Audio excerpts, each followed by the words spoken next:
슬라맛 말람 궁금하시죠? 인도네시아 사람들의 밤 인사입니다. 한번 인사 한번 나누시겠습니다. 슬라맛 말람. 예, 잘하시네요. 인도네시아 사람들은 인사가 아침, 점심, 저녁, 밤 이렇게 인사를 합니다. 영어식으로. 아침에는 슬라맛 빠기, 점심에는 슬라맛 시앙, 또 오후에는 슬라맛 소레, 밤에는 슬라맛 말람. 그래서 이렇게 시간에 따라서 인사를 합니다. 오늘 이렇게 귀한 강대상에 이렇게 말씀을 전할 수 있도록 배려해 주신 우리 이 목사님과 당의 앞에 감사를 드립니다. 그리고 오늘 제가 구역 성도님들께서 구역 예배 성도님들께서 이렇게 찬양을 해주셨는데 참 아름다워라. 제가 교회를 이렇게 보면서 참 아름답다. 그리고 아늑하다 이런 마음이 들었습니다. 정말 우리 성도님들 이렇게 또 주님 안에서 뵙게 되어 너무나 감사합니다. 먼저 인도네시아가 어떤 나라가 굉장히 궁금하시죠? 그래서 인도네시아에 대해서 먼저 말씀을 드리고 그 다음에 오늘 주신 본문의 말씀으로 말씀을 전하도록 하겠습니다. 먼저 파워포인트 좀 띄워주세요. 인도네시아가 어떤 나라인지 굉장히 궁금하시죠? 우리 인천에서 한국의 서울에서 인도네시아 수도인 자카르타까지 거리가 보시다시피 5,534km예요. 그런데 인도네시아에서 동에서 서쪽까지 거리가 얼마냐면 5,100km예요. 이해가 되십니까? 한국에서 인도네시아까지 5,500km인데 인도네시아 자기네 자체에서 동서 길이가 5,100km예요. 굉장히 큰 나라라고 이렇게 볼 수가 있습니다. 다음 넘겨주시고요. 또 다음 넘겨주세요. 예, 여기 보면 인도네시아에 대해서 나오는데 동서 길이가 5,100km. 그 다음에 남북으로는 1,900km예요.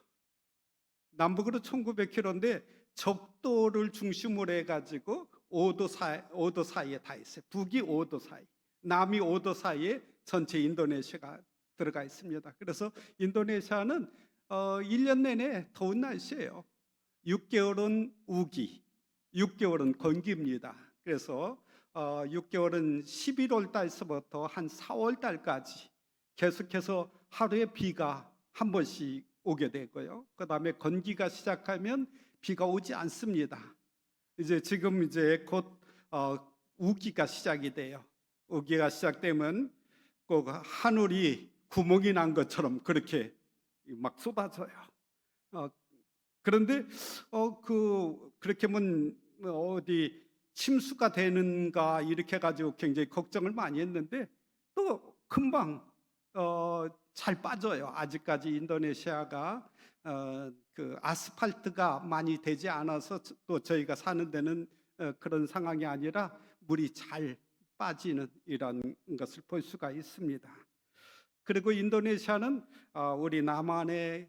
우리나라의 약 19.3배 아주 큰 나라예요. 그리고 섬은 17,504개 섬이에요. 어마어마하죠. 우리는 한 3,000여 개의 섬이라 그러는데 인도네시아는 17,504개 섬을 이렇게 있는 나라가 바로 인도네시아입니다. 그리고 인도네시아에 지금 현재 사람이 살고 있는 데는 한 6,000개 섬에 인도네시아 사람들이 살고 있고 아직도 무인도가 굉장히 많은 곳입니다. 인도네시아 하면 종교가 어떤 종교라고 생각이 드세요? 그렇죠. 이슬람이라고 생각하시죠. 그런데 이슬람이 나라의 종교는 아니에요. 국교는 아니에요. 말레이시아 같은 데는 국교가 이슬람이지만 또 중동의 나라도 국교가 이슬람을 하고 많은 나라들이 그렇게 하고 있는데 인도네시아는 6개 종교를 인정하고 있어요. 그래서 이슬람교, 기독교, 카톨릭, 힌두교, 불교, 유교 유교는 최근에 중국 사람들이 정부에다가 로비를 많이 해가지고 유교도 이제 최근에는 이렇게 종교로서 이렇게 들어왔어요. 그전엔 5개 종교만 인정을 했어요. 그런데 6개 종교 중에 누구든지 하나의 종교를 가지고 있어야 돼요. 믿어야 돼요. 안 믿으면 안 돼요. 그런데 중요한 것은 자기의 종교를 가지고 있지만 자기의 종교를 다른 사람들에게 전도할 수 없다는 거예요. 전도를 하게 되면 인도네시아 사람들도 그 전도를 받은 사람이 고발을 하게 되면 감옥에 가게 되고 외국 사람들이 이렇게 추방을 하게 되는 이런 상황이에요.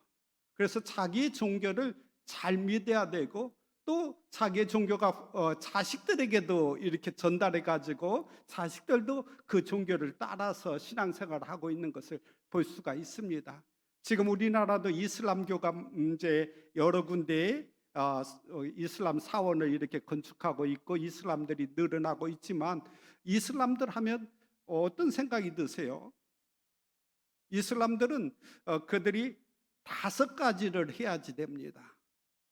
5가지 의무사항이에요. 의무사항이 뭐냐면 첫째는 하나님이 그 알라가 하나님이신 것을 고백해야 돼요. 첫 번째는. 그리고 두 번째는 하루에 5번씩 기도해야 돼요.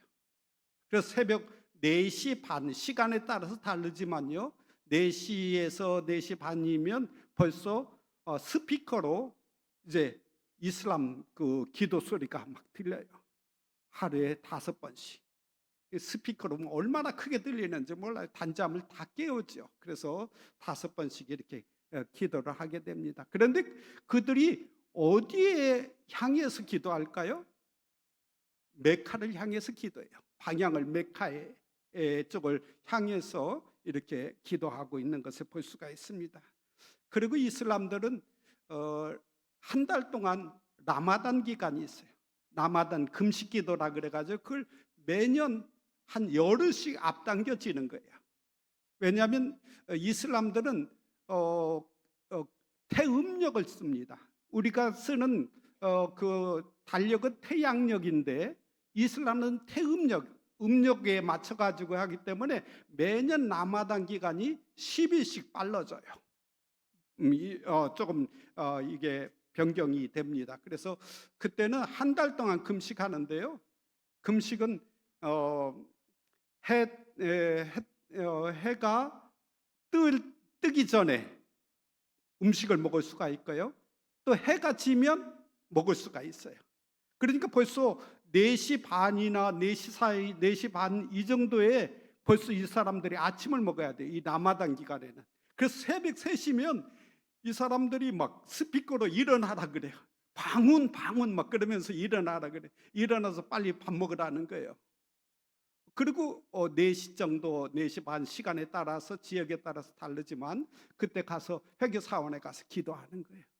그리고 점심에만 이 사람들이 금식을 하는 거예요. 그리고 저녁에는 또 저녁 한 6시 이 정도 시간이 되면 그 사이렌이 울려요.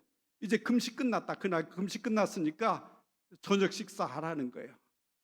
그래서 막 벌써 이 사람들은 며칠 금식하다 보면 배가 고파가지고 음식을 전부 준비해놓고 기다리고 있는 거예요. 먹지도 않고 사이렌 소리에 맞춰서. 그래서 사이렌만 울리면 이제 식사를 하게 되죠. 그래서 하루에 한 번 금식하는데요. 그걸 굉장히 이 사람들은 자랑스럽게 여기고 있고 그 금식 기간에는 일도 안 해요. 전부 뚫어져 있어요. 아침 먹고 회사나 어디 가면 전부 뚫어져 있어요. 배고프다고 한 끼 금식하는데도 이 사람들이 얼마나 형식적으로 금식하고 있는지를 이렇게 볼 수가 있어요. 그리고 네 번째는 자선이에요. 자선은 어려운 사람들을 보면 그냥 지나가지 않아요. 꼭 도와주는 걸 의무사항이에요. 그리고 5번째는 메카에 꼭 가봐야 돼요. 사우디에 가야 되거든요. 사우디에 가는데 인도네시아가 지금 세계에서 가장 많은 이슬람이 인도네시아거든요. 그래서 시리아 사우디에서도 인도네시아 사람들에게 할당한 인원이 1년에 20만 명이 메카에 찾아올 수 있도록. 그런데 벌써 이 기다리고 있는 사람은요, 의무사항을 5가지 해야 되거든요. 그렇기 때문에 지금도 메카에 가려고 시골에 있는 사람들이 적금을 들어가지고요, 기다리는 사람이 37년을 기다려야 돼요. 20만 명씩 해가지고 거기를 갔다 와야 되니까 줄 서서 기다리고 있는 게 37년을 기다려야 돼요. 얼마나 그 사람들이 지금 메카에 가기를 원하고 있는지 볼 수가 있어요. 그래야지 자기네 5가지 의무사항을 다 한다고 이렇게 그들은 생각하고 있는 거예요. 참 그들이 참 어리석고, 또 자기네 딸은 열심히 그걸 신앙생활을 한다 그러지만 저희들이 보기에는 그렇지 않은 것을 볼 수가 있어요. 예전에는 그래서 그 메카에 갔다 오면 하얀 모자를 쓰는데요, 빵 모자 같은 거 하나 쓰는데, 이건 하지라 그래가지고 이 사람들이 이제 거의 갔다 온 사람들은 그 회교 사원에 가면 굉장히 존경을 받습니다. 그래서 그걸로 늘 하얀 빵 모자를 쓰고 다니는 그런 사람들을 많이 볼 수가 있습니다. 그만큼 그들이 메카에 가는 것을 자랑스럽게 생각하고, 인도네시아 경제가 어려울 때도 이 사람들이 인도네시아에서 메카 가려고 그러면 인도네시아에서 교육을 받고 메카에 가는데 보통 한 4,000불이 들어가요. 인도네시아가 어려운데 시골 사람들이 4,000불 이거 모으기도 힘든데 은행에 융자를 얻고 그래서 갔다 오면 참 어렵게 빚에 쪼들려 가지고 이렇게 생활하지만 그들이 전부 메카에 한 번씩 가려고 하고 있는 그들을 볼 수가 있습니다. 다음 넘겨주시고요. 예, 여기는 인도네시아의 큰 그 종교들을 볼 수 있는데요. 자카르타에 보면 가장 큰 이슬람 사원은요, 20만 명이 한 번에 기도 시간에 금요일 날은 전부 모여서 기도해야 하는데요. 바깥에 안에도 그렇지만 건물 안에도, 회계사원 안에도 그렇지만 바깥에 가면 이런 지금 앞에 그 타일 깔려 있잖아요. 타일 깔려 있는데 그게 지금 이거보다는 조금 길고요, 폭은 좁아요. 그 전부 선을 그렸는데 전부 서쪽을 향해 있어요. 거기다 양탄자 같은 거 하나를 가지고 와서 가져와 가지고 거기다 깔고 기도하는 거예요. 거기다가 방향을 서쪽을 향해서. 그 서쪽을 향하는 것은요, 인도네시아의 호텔이나 이런 숙박업소에 들어가도 천장에 보면 화살표가 있는데 그게 메카의 방향이에요. 거기다가 기도하라는 거예요. 하루에 5번씩. 그리고 좋은 호텔에 가면 서랍을 열어보면 서랍에 화살표가 있는 거예요. 거기가 메카 방향이라는, 이게 정해져 있어요. 그리고 인도네시아는 공장이나 뭐 이런 걸 하더라도 꼭 기도처를 만들어 놔야 돼. 공항에도 그렇고 어느 곳에 가도 이 사람들이 기도하게끔 기도 장소를 만들어야 되는 것이 바로 인도네시아예요. 그래서 인도네시아는 이슬람이 가장 많이 살고 있어요. 중동 지역에 이슬람들이 강하지만 특별히 인도네시아가 제일 많은 기독교인들이 이슬람이 있습니다. 한번 보여주세요. 다음에 파워포인트. 예, 거기에 보면 인도네시아가 제일 위에지요. 그래도 이렇게 이슬람들이 많은데도 불구하고 종교는 6개 종교를 인정하고요. 그 밑에 보면 파키스탄, 인도, 방글라데시, 이집트, 나이지리아 이런 나라들 전부 보면 국교가, 이슬람교들은 국기에 뭐가 있냐면 초생따라고요. 그 다음에 별표가 있는 나라가 거진 다 이슬람 국교를 가지고 있는 이런 나라라고 볼 수가 있습니다. 다음 넘겨주시고요. 예, 다음 넘겨주시고요. 예, 저희들이 하고 있는 사역 중에요, 지금 우리 군산 동부교회에서 늘 기도하면서 후원하고 이렇게 지원하고 계시는 곳이 저희 신학교예요. 저희 신학교는 수마트라 섬에 있어요. 수마트라 섬은 인도네시아가 지금 38개 주로 나누어졌는데요, 수마트라만 해도 10개 주로 나눠 있어요. 그런데 10개 주 중에 거진 다 1개 주만 빼놓고 이슬람이 95%가 넘어가요. 왜냐하면 이슬람이 999년도에 인도네시아 들어올 때 어디로 들어왔냐면 이 수마트라 섬부터 들어왔어요. 그래서 수마트라 섬 해가지고 자바섬 또 술라웨시 이렇게까지 가게 되는데요. 그래서 이슬람이 아주 강한 지역이 수마트라인데 그 중에서도 저희 신학교가 있는 데가 이슬람이 98.5%예요. 바로 그것에 하나님께서 그 정부 고위 관리들을 눈을 멀게 하셔가지고 하나님께서 이 신학교를 세우게 하셨어요. 그게 2003년도에 신학교가 시작돼가지고 내년이면 벌써 20년이 되는 이런 신학교입니다. 이따 자세한 건 이따가 또 보여드릴게요. 다음 넘겨주시고요. 그 다음에 저희들이 하는 사역은 교회 개척하고 건축하고 또 어려운 곳에서는 이제 사역자들 파송하고요. 또 넘겨주세요. 또 이제 목회자들 저희들이 그 족자에서 이제 살 때 많은 목회자들이 저희들한테 와서 공부하게 되는데 학비가 없으니까 학비를 도와달라고 했을 때 한두 사람이 아니라 어떻게 하면 좋을까 해서 그렇다면 그들을 위해서 목회자 세미나를 해야 되겠다. 그래서 그들에게 꼭 필요한 과목들을 정해놓고 인도네시아 교수들이나 또 선교사들 통해서 이렇게 가르치던 이런 사역들을 팬데믹까지 저희들이 했었는데 지금 아직 하고 있지 않습니다. 왜냐하면 중단이 됐어요. 팬데믹 때문에요. 또 넘겨주시고요. 사역자들 성경 공부하고 또 저희들이 후원하고 있는 인도네시아 목회자들을 그곳에 저희들이 지원하면서 함께 모여서 성경 공부하고 또 기도하고 이렇게 그러면서 사역들을 하고 있고요. 또요. 또 넘겨주세요. 사회 선교를 하는데 제 아내가 특별히 인도네시아 기독교 여성들과 함께 그 절제의 사역을 합니다. 술, 담배, 마약 이렇게 하는 그 인도네시아는 많거든요. 그래서 그들에게 계몽하기 위해서 그래서 기독교 여성들과 1997년에 이 사역을 시작해가지고 정부의 허가를 받아가지고 지금은 4군데 도시에서 사역을 하고 있습니다. 또 넘겨주시고요. 예, 그리고 저희들이 이것도 팬데믹 코로나 이전까지는 그 인도네시아에 특별히 조금만 저희들이 살고 있는 데서 한 2시간 떨어진 데 가면 이슬람들이 집중적으로 많이 살고 있는 시골의 마을들에 그 저희들이 사역을 하고 있는데요. 특별히 이것은 단기 선교로 오시는 분들하고 같이 사역을 저희들이 많이 했어요. 그런데 이슬람들은 집을 깨끗하게 지어도 화장실이 없어요.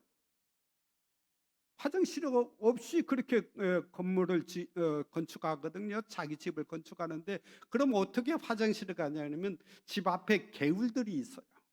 우기 때는 개울이고 또 건기 때는 집 뒤에다가 그 뭐죠 비닐 같은 거를 이렇게 쳐가지고 구멍 하나만 내놓고 거기 땅수거로 파고 거기다 용변을 다 보고 있어요.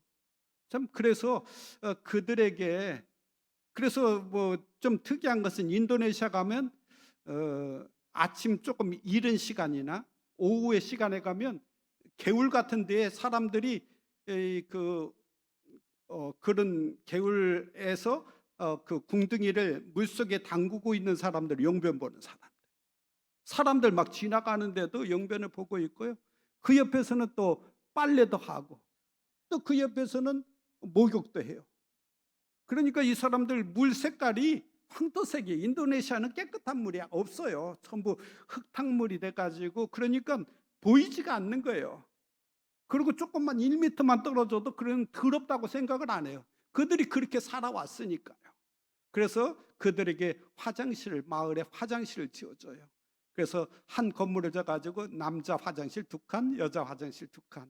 꼭 물이 필요하고요. 그래서 그렇게 하고 또 더 나아가서는 회교 사원도 화장실이 없는 데다가 저렇게 건축을 해줘요. 그래서 건축한 것이 벌써 44개 마을에 이렇게 하면서 이것을 하는 이유는 이슬람들을 우리가 만나기가 어려워요. 사역에 의해서는 만나기가 어려운데 그럴 때 만나가지고 그들에게 가까이 하면서 또 신방도 해줘요. 그 마을에 필요한 것들 나눠주고 가정들 이렇게 방문하면 얼마나 좋아하는지 몰라요. 그래서 하나의 접촉점을 회교도들에게 접촉점을 찾기 위해서 저희들이 이렇게 하고 있는 사역입니다. 또 넘겨주시고요. 또 인도네시아는 재난들이 많이 일어나고 있어요. 그래서 특별히 2004년도에는 우리 성도님들께서 다 아시다시피 수마트라 아체 지역에 8.2 지진이 나고 해일로 인해서 25만 명이 죽었잖아요. 그래서 바닷가에서 한 4km 이상은 완전히 다 쓸어버렸어요. 아무것도 안 남았어요. 그래서 그 당시에 저희들이 이제 사역을 위해서 갔더니 바다에 띄운 전력을 공급하는 그 큰 배가 이 해일에 의해서 와가지고 나갈 때는 그만큼 바닷물이 높지가 않으니까 마을에 뚝 떨어져 있어요. 그런데 폭이 한 25m, 길이가 폭이 한 10m 되는 이런 큰 전력을 공급하는 이런 배였었는데 그게 마을에 뚝 떨어져 있는, 그 밑에는 자동차도 깔려 있고요. 그런데 이제 지금은 도저히 그걸 끌고 갈 수가 없어요, 바다에까지. 그래서 그 도시에서 그냥 지금 전력을 공급하고 있는 것을 이렇게 보게 됩니다. 그러면서 그 옆에는 헌금하라고 헌금통을 갖다 놓고 거기다가 구경 오는 사람들 이렇게 또 하라고 이렇게 놓아두고 있는 것을 볼 수가 있습니다. 그래서 인도네시아는 매일같이 인도네시아 그 방송을 보면요, 지진이 안 나는 데가 없어요. 인도네시아는 지진 때잖아요.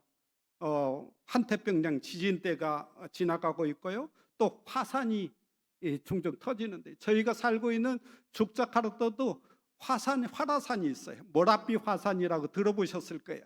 거기에 화산도 자주 터져요. 참 그런 속에서 화산이 또 좋은 점은 있어요. 화산이 터지면 굉장히 그 땅이 비옥해져요. 그래서 곡물들이 아주 잘 자라요. 그래서 그런 좋은 점도 있는 것 같습니다. 또 넘겨주시고요.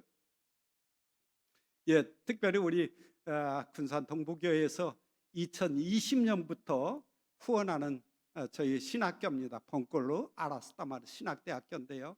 맨 왼쪽이 우리 성도님들 보실 때 맨 위에 오른쪽 사진은 저희 그 함께 사역하고 있는 인도네시아 게키시아 교단에서 교단 건물을 세우기 위해서 기둥을 했는데 건물을 짓지를 못했어요, 오랫동안. 그래서 기둥들이 시커멓게 됐는데 그곳에 교회들은 있는데 이슬람이 강하다 보니까요, 인도네시아 목회자들도 시골에 가서 목회를 안 하려고 그래요. 그래서 제가 그 교단의 총회장하고 또 교단 총무하고 이렇게 계속해서 신학교를 하자 그렇게 했을 때 2003년도에 한국에 나왔다가요, 한국에 그분들하고 4사람이 한국교회를 방문하게 되고, 또 신학교에 가서 장로의 신학교 가니까 7명밖에 안 됐던 그 신학교가 이렇게 많은 2,500명이나 되는 신학교가 이렇게 되었다는 거에 도전을 받고 2004년도에 저희도 신학교를 시작을 했어요. 그런데 신학교를 시작했는데 학생들이 37명이 입학을 한 거예요. 아무것도 준비가 된 것이 없었어요. 뭐 이렇게 건물도 저런 기둥만 세워졌는데 공간도 없었는데, 그리고 인도네시아 신학교는 모두 다 기숙사 생활을 해야 돼요, 학생들이. 그런데 37명을 왔는데, 그래서 가정집을 2채를 빌려가지고 남자 기숙사 여자 기숙사 만들고, 그런데 그것보다도 가장 어려운 점은 매끼 식사더라고요. 하루에 3번씩 식사하는 거, 그것도 보통 일이 아니었어요. 그런데 저희들이 교수들하고 학생들이 늘 하나님 앞에 기도했어요. 하나님, 그 식사뿐만 아니라 학교 건축을 위해서도 기도했어요. 아무것도 없는데 저희들이 있는 것은 오직 하나님밖에 없었어요. 하나님 앞에 기도하는 것밖에 없었어요. 그러자 하나님께서 역사하셔가지고 그 인도네시아 그 기독교인들 교회 옆에 방을 하나 내가지고 강의실을 했는데요, 그 교인들이 때 되면 쌀을 갖다 주고 또 부식도 야채도 갖다 주고, 그래서 학생들이 지금까지 굶은 적이 없어요. 하나님께서 이렇게 역사하시는 거예요. 그리고 저 가운데 위에 그림의 가운데는 저희들이 기도했을 때 2년 만에 건축을 해줬는데, 저 건축도 저희들이 알지 못하는 사람이에요. 자카르타에 있는 중국계의 인도네시아 사람인데요, 사업하는 사람이 2층 건물을 지어준 거예요. 하나님께서 그를 사용하셔서 저희 건물을 짓게 되고요. 그래서 오른쪽에는 이제 2층 우리 성도님 보시기에 맨 왼쪽에는 최근의 사진이고요. 그리고 밑에 아래 건물은 저희들이 신학교를 학부만, 대학교만 운영해서는 자립한다는 게 어려워요. 그래서 우리 동부교회에서 후원해 주셔서 그것도 학교를 운영하기 위해서 저희들이 사용을 하고 있는데, 참 자립한다는 게 쉽지가 않습니다. 그래서 저희들이 기도 중에 또 저희가 아는 목사님이 저보고 언제 은퇴하냐 그래요. 그래서 은퇴하고 계속 인도네시아에 있겠다 그러니까, 그러면 건축을 해주겠다고 기도만 했었는데, 그래서 지금 저건 석사 과정을 이제 열기 위한 건축을 하고 있어요. 3층 건물을 지금 건축을 하고 있는데요. 그래도 석사 과정을 하려 그러면 목사들이 와서 전부 공부를 하게 되니까, 그 사람들은 전액 장학 학비를 내고 와야 되니까, 그래서 학교가 운영이 되기 위해서 저희들이 이렇게 지금 건축 중에 있어요. 그래서 정말 하나님의 은혜예요. 하나하나 지금 저희들이 사역들을 이렇게 볼 때 정말 하나님께서 이렇게 함께 하신 거에 대해서 너무나 감사하고, 또 이렇게 우리 이 목사님께서도 저희들이 기도하는데 어느 날 목사님이 전화를 하셔가지고 여러 가지 물어보는 가운데 또 저희 또 신학교를 이렇게 후원해 주셔서 신학교 이렇게 조금씩 든든하게 세워져 가고 있음을 너무나 감사합니다. 오늘 말씀 시편 116편은 표제와 또 누가 지으니가 나와 있지 않습니다. 표제가 없다는 것은 어떤 상황에서 이 시편을 기록되었는지, 또 누가 이 시를 썼는지 잘 모른다는 것입니다. 사랑하는 성도 여러분, 지금까지 살아오시면서 누군가로부터 때로는 도움을 받고 때로는 도움을 주었죠. 그 도움을 주신 분이 부모님이 될 수도 있고, 목사님이 될 수도 있고, 또 스승님이 될 수도 있고, 또 형제가 될 수도 있고, 또 친구가 될 수도 있고, 선배가 될 수도 있고, 또 때로는 후배가 될 수도 있을 것입니다. 그런데 도움을 받았을 때 어떻게 하셨습니까? 모르채 지나가셨습니까? 아니면 잊어버렸습니까? 또 당연하다고 생각을 하셨습니까? 그러나 이 세상에는 당연한 것은 없습니다. 이 시간 도움을 받았던 것들이 당연하다고 생각하며 지나쳐 버리는 것들이 있다면 어떻게 하시겠습니까? 감사해야 되겠죠, 먼저. 또 그리고 보답을 해야 되지 않겠습니까? 오늘 본문 시편 116편에 시편 기자의 고백을 한번 들어보시기를 바랍니다. 오늘 시편 기자는 산전수전을 다 겪으며 인생의 황혼기를 지나면서 아주 까맣게 잊어버렸던 일들을 생각을 하면서 하나님께서 베풀어 주신 것들에 대해서 어떻게 하고 있죠? 어떻게 보답할 것인가를 생각을 하고 있는 것입니다.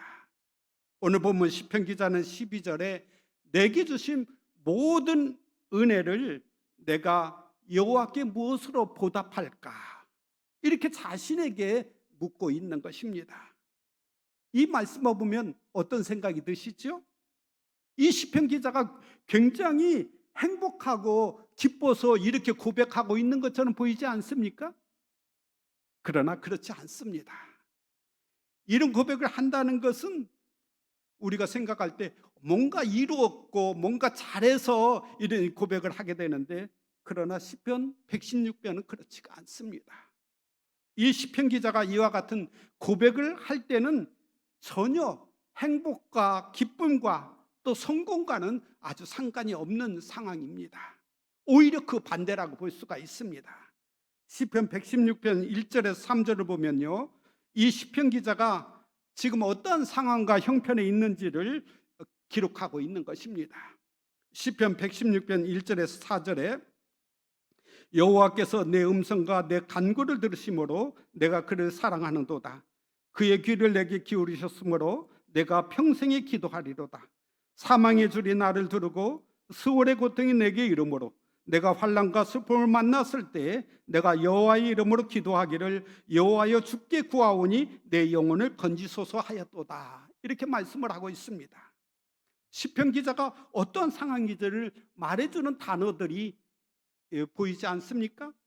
3절에는 사망의 줄, 수월의 고통, 곧 환난, 슬픔, 그리고 8절에는 사망, 눈물, 넘어짐, 이런 단어들이 나오고 있지 않습니까? 그래서 시편 기자가 어떤 상황이라고 볼 수가 있습니까? 견딜만 할까요? 아닙니다. 아주 심각한 위기 상황에 있다고 볼 수가 있습니다. 사망이라는 단어, 넘어지고 환난과 슬픔, 수월의 고통, 얼마나 이렇게 어려운 상황인 것을 볼 수가 있지 않습니까? 3절에 사망의 줄이 나를 두르고 수월의 고통이 내게 이르므로 내가 환난과 슬픔을 만났을 때라고 이렇게 말씀을 하고 있는 것입니다. 사망의 줄, 수월의 고통, 환난과 슬픔이란 말이 이 시편 기자가 지금 당하고 있는 상황입니다. 15절에 보면 그의 경건한 자들의 죽음은 여호와께서 보시기에 귀중한 것이라고 이렇게 고백하고 있습니다. 죽음의 문에 이르게 되었을 때 하나님께서 그를 건져주셨다는 것입니다. 하나님께서 그를 구해주셨다는 거예요. 이러한 절망의 상황에서 시편 기자는 오직 하나님께 기도하고 있는 것을 볼 수가 있습니다. 4절에 보면 내가 여호와의 이름으로 기도하기를 여호와여 주께 구하오니 내 영혼을 건지소서, 이렇게 기도하고 있습니다. 육체의 위험만이 아니라 영혼을 구원해 달라고 하나님께 간절히 기도하고 있는 것을 볼 수가 있는 것입니다. 얼마나 힘들고 고통스러웠으면 하나님께 생명을 건져달라고, 내 생명을 하나님 구해달라고 이렇게 기도했겠습니까? 시편 기자는 이러한 상황에서 내게 주신 모든 은혜를 내가 여호와께 무엇으로 보답할까, 이렇게 고백하고 있는 것입니다. 사망의 줄이 두르고 수월의 고통 속에서 하나님의 은혜를 생각하고 어떻게 하면 그 은혜를 보답할까, 이런 생각을 하게 된 이유가 바로 여기에 있는 것입니다. 오늘 본문의 시편 기자의 마음속에는 참으로 놀라운 은혜가 있었던 것을 우리는 볼 수가 있는 것입니다. 왜냐하면 오늘 본문 말씀에 내게 주신 모든 은혜를 내가 여호와께 무엇으로 보답할까, 이 단어, 이한 절만 보면 이 시편 기자의 마음을 우리가 읽을 수가 있지 않습니까? 얼마나 믿음이 신실합니까? 하나님의 은혜가 얼마나 그에게 강하게 역사했는가를 우리는 이 말씀 속에서 볼 수가 있는 것입니다. 저희는 인도네시아에 간지 1990년도에 인도네시아 가서 이제 만 33년 이렇게 사역을 하고 있습니다. 인도네시아에서 지금까지 사역하면서 저희들이 하나님으로부터 받은 은혜가 너무나 큽니다.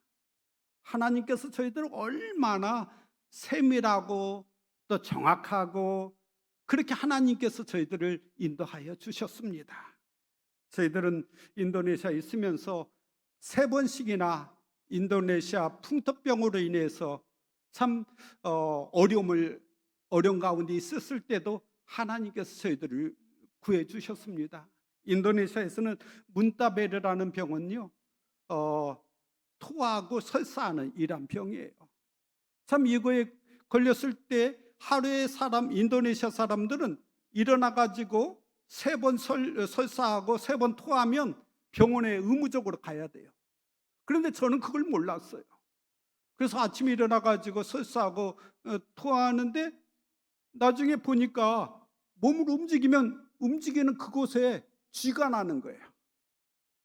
그래서 옆에 살고 있는 선교사님한테 연락해 가지고 제가 이런 상황이니까 좀 와달라고, 병원에 좀 가야 되겠다. 그래서 병원에 갔더니 의사가 30분만 늦었으면 큰일 날 뻔했다. 그래서 링게를 맞는데요, 링게병을 8병이나 맞았어요. 그런데 주사를 맞으니까 토하는 건 아닌데 계속해서 설사를 하는 거예요. 밑에다 그래서 변기 같은 거 병원에 쓰는 거를 받쳐놓고 계속해서 제가 어떻게 통제도 안 되는 거예요. 계속 줄줄 나오는 거예요. 그런 가운데 하나님 앞에 기도할 수밖에 없어요. 하나님 구해주세요. 하나님 도와주세요. 그랬을 때 하나님께서 정말 이렇게 또 구원해 주셔가지고 지금까지 하나님의 은혜로 살아가고 있어요. 그것뿐만 아니라 2번이나 이제 풍토병이 걸린데, 하나는 드만포르다라라 그래. 드만포르다라는 열이 40도까지 올라가면서요, 나중에는 온몸에 빨간 반점들이 막 솟아나는 거예요. 그런데 인도네시아는 더운 나라 가면 우리 성도님들 꼭 2가지를 조심해야 되는데요, 뭐냐면 파리하고 모기예요. 파리가 그 음식에다 알을 까면 그것을 먹었을 때 제가 처음에 금방 얘기했던 문따발 설사하고 토하는 거예요. 우리 한국에서는 그 이질이라 그러는데요, 그 이질하고는 조금 다른 건데 그런 증세들이 나타나고 있는 거고요. 2번째는 이제 모기한테 물리는데, 모기는 인도네시아 말라리아도 많고요, 또 다른 모기 종류들이 많은데 이 드만포르다라는 이 모기는 깨끗한 데서 살고 있는 모기예요. 깨끗한 물에 고여 있을 때 이 모기가 살아요. 그래서 보통 연못 같은 데도 고기들을, 금붕어를 키우는 이유가 유충들을 잡아먹는 거예요. 만약 그것이 없으면요, 거기에 모기에 살아가지고 이것이 가정에 들어와서 한 사람을 물고 또 다른 사람으로 다 그 드만포르다라에 걸리게 돼요. 그래서 이것은 인도네시아에서 이 모기에 물려가지고 많은 아이들이 얘기를 못하니까, 또 사람들도, 건강한 사람들도 이걸 조금 늦게 하면 다 걸려요. 그래서 백혈구가 완전히 밑에까지 떨어졌다가 백혈구가 올라가면 이제 그거 회복되는 이란 병이에요. 참 그런 가운데서도 하나님께서 참 함께 해주셨고, 또 시간이 얼마 안 남았네요. 저는 인도네시아에 있으면서 후원계가 5번이나 이렇게 이렇게 중단이 멈췄을 때, 정말 그런 가운데도 하나님께서는 하나하나 아주 정확하고 세밀하게 하나님께서 인도해 주셔서 지금까지 이렇게 저희들이 그 사역을 하고 있습니다. 여호와께서 내게 주신 모든 은혜, 바로 여호와께서 주신 은혜라고 이렇게 오늘 말씀을 하고 있습니다. 그리고 여호와께서 내게 주신 은혜라고 말씀하고 있죠. 여호와께서 내게 주신 모든 은혜, 바로 그것이 오늘 이 시인이 고백하고 있는 거예요. 한두 가지 은혜 받은 게 아니라고 볼 수가 있습니다. 시편 기자는 수도 없이 그 모든 은혜를 생각하면서 어떻게 하나님께 무엇으로 보답할까, 이렇게 고백하고 있는 것을 볼 수가 있습니다. 사랑하는 성도 여러분, 하나님께서 여러분과 저에게 베풀어 주신 모든 은혜를 다시 한번 이 시간 생각해 보시기를 바랍니다. 시편 기자는 하나님께서 내게 주신 모든 은혜를 깨닫게 되고 어떻게 하면 하나님의 은혜에 보답할 것인가를 생각하고 또 생각을 하게 되면서 오늘 이와 같은 고백을 하게 된 것입니다. 저는 벌써 이제 저희 교단의 정년 은퇴가 이제 지금 현역이에요. 2개월 남았어요. 올 12월 달로 저게 은퇴를 하게 됩니다. 그래서 은퇴를 위해서 지금 나와서 총회 세계 선교부나 노예나 이제 저희들이 연금을 위해서 이렇게 수속을 하기 위해서 잠시 왔습니다.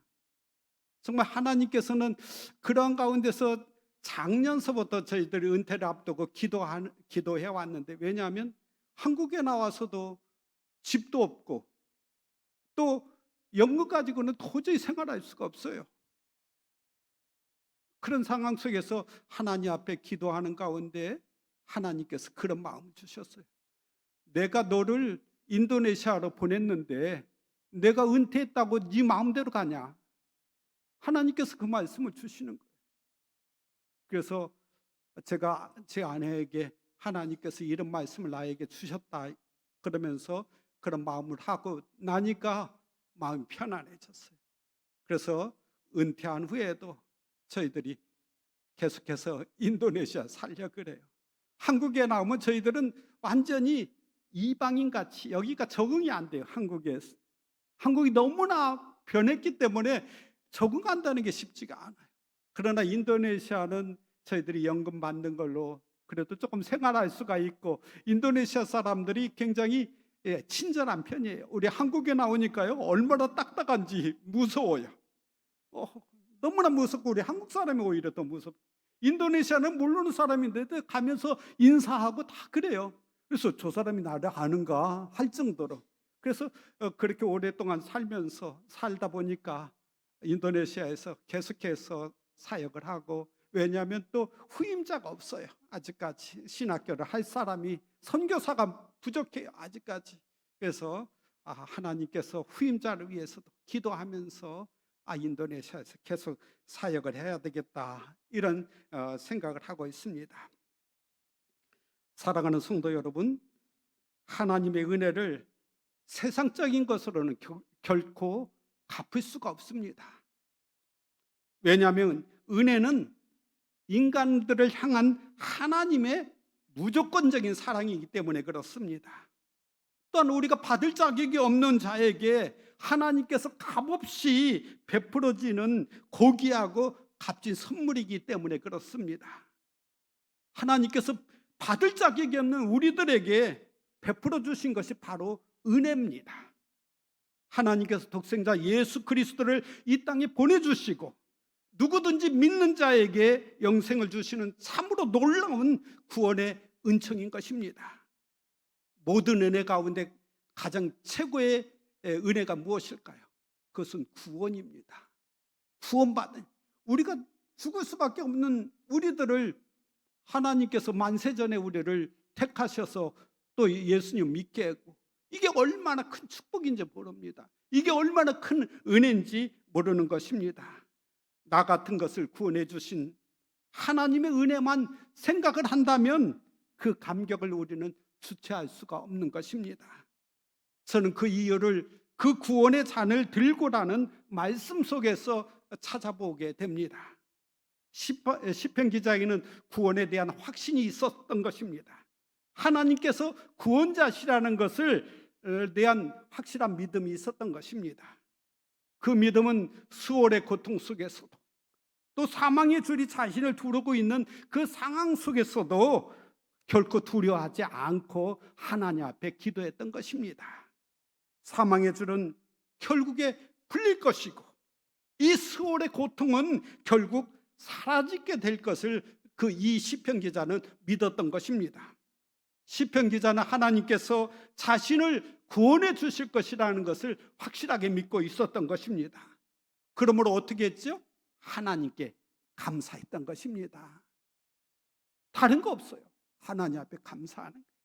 그리고 너무나 감사해서 여호와의 모든 백성 앞에서 나는 나의 소원을 여호와께 갚으리로다, 이렇게 선포하고 있는 것입니다. 시편 기자는 어떻게 하나님께 소원했는지는 자세하게 나오지는 않고 있으나 그 소원을 반드시 갚겠다고 오늘 말하고 있는 것입니다. 저는 시편 기자처럼 소원은 하지 않고 하나님과 우리 군산 동부교회 이 목사님과 성도님들께 약속을 할 수가 있습니다. 공식적으로 올해 12월 말로 은퇴를 하지만 지금까지 베풀어 주신 모든 은혜를 잊지 않겠습니다. 그리고 시편 기자의 고백처럼 지금까지 저희들이 선교지에 가서 하나님 앞에 매일 가정 예배를 드리면서 우리 동부교회를 위해서 이 목사님과 성도님들을 위해서 기도해왔던 것처럼 앞으로도 저희들이 인도네시아 살면서 계속 기도할 것입니다. 시편 116편 2절에 그 귀를 내게 기울이셨으므로 내가 평생에 기도하리로다. 저희들이 남은 생애 속에서 하나님 앞에 평생 기도할 것입니다. 하나님께서 지금까지 저희들의 기도를 응답해 주셨던 것처럼 앞으로도 평생 기도하며 살려고 합니다.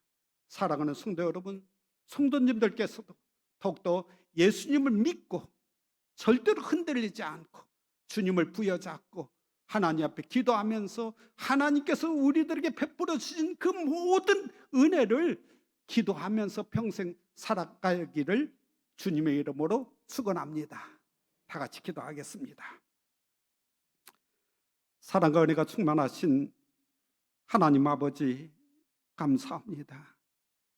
저희들이 무엇이 간데 하나님께서 저희들을 불러주시고 또 예수님을 믿음으로 말미암아 이렇게 구원함을 받게 하여 주신 은혜를 생각할 때 너무나 감사합니다. 지금까지 저희들이 살아오면서 주님께서 저희들에게 베풀어 주신 그 모든 은혜, 저희들이 어떻게 여호와께 무엇으로 보답할 수 있겠습니까? 저희들이 가지고 있는 것들은 주님 앞에 베풀려고 해도 보답하려고 해도 할 수가 없음을 저희들이 고백합니다. 하나님, 오늘 시편 기자처럼 저희들이 남은 생애 가운데 더욱더 주님과 가까이하며 또 기도로 평생에 기도하면서 주님 앞에 나아가는 저희들의 삶이 될 수 있도록 주께서 도와주시기를 간절히 바라옵고 원합니다. 특별히 하나님께서 이곳에 군산 동부교회를 하나님께서 세워주시고 지금까지 하나님께서 우리 교회를 인도하여 주시고 우리 동부교회를 통해서 많은 영혼들이 주님께로 돌아올 수 있도록 인도하여 주신 것을 감사합니다. 특별히 하나님께서 20여 년 전에 우리 이 목사님을 이곳에 보내주시고 이 목사님을 통해서 교회가 이렇게 날로 부흥하고 또 성장시켜 주신 것을 감사합니다. 아버지 하나님, 이 목사님에게 하나님께서 영육간에 강건함 주시고 날마다 기름 부어 주셔서 하나님 앞으로도 그 맡겨진 귀한 사역 능히 감당할 수 있도록 날마다 힘을 더하여 주시옵소서.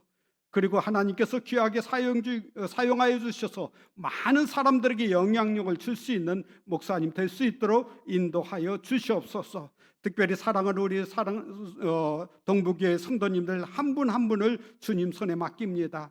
아버지 하나님, 우리 성도님들 더욱더 끝까지 예수님을 잘 믿게 하여 주시고 더욱더 주님과 가까이 하며 또 주님께서 주신 그 은혜를 생각하며 더욱더 기도하며 감사하는 우리 성도님들 다 될 수 있도록 인도하여 주시옵소서. 감사드리오며 예수 그리스도의 이름으로 기도드립니다. 아멘.